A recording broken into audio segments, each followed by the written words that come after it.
ကျွန်တော်ဟိုရင်တော့ဒီလို comment လေးမှတ်ပြီးလို့ဒီ brother ကျွန်တော်ကျေးဇူးအများကြီးတင်တယ်ကျွန်တော် brother ရဲ့ comment ကိုတော့ကျွန်တော်မဖြေပေးလိုက်ရဘူးပေါ့နော် brother မိတာကဒါ official global ထဲမှာပတ်စံ4သိန်းပဲသုံးမယ်ကင်မရာကောင်းကျင်တယ် mobile channel လောက်ပဲစော့မယ်ဆိုတော့ပါဖုန်းသုံးလို့ရတယ်ဆိုတော့ကျွန်တော် second လေးကနေပြီးတော့ကျွန်တော် official global လည်းဖြစ်တယ်ပြီးတော့ mobile channel လည်းကောင်းကောင်းစော့လို့ရတဲ့ဖုန်းကင်မရာလည်းကောင်းမယ်ဆိုတဲ့ဖုန်းလေးကျွန်တော်ညွှန်ပေးမယ်အဲ့ဒါဘာဖုန်းလဲဆိုတော့ကျွန်တော် Tecno Camon 30ဆိုတဲ့ဖုန်းလေးပေါ့နော်ဒီကောင်က Sony IMX ဆန်လာကိုသုံးပေးတာဆိုတော့ကင်မရာမှာတော်တော်လေးအဆင်ပြေတယ် CPU ကဒါအရင်အမြင့်တော့မဟုတ်ဘူးပဲဗျာဆော့မဲ့တာ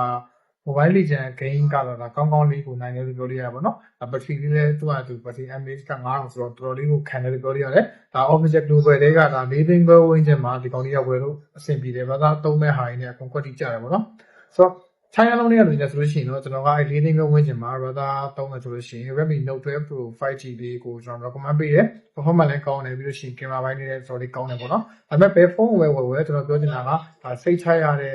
ဆိုင်စိတ်ချရတဲ့ဒီမှာပဲရွှေဝယ်ပါလို့ပြောချင်ပါတယ်။ဆိုတော့အားလုံးပဲကျေးဇူးများကြီးတင်ပါတယ်။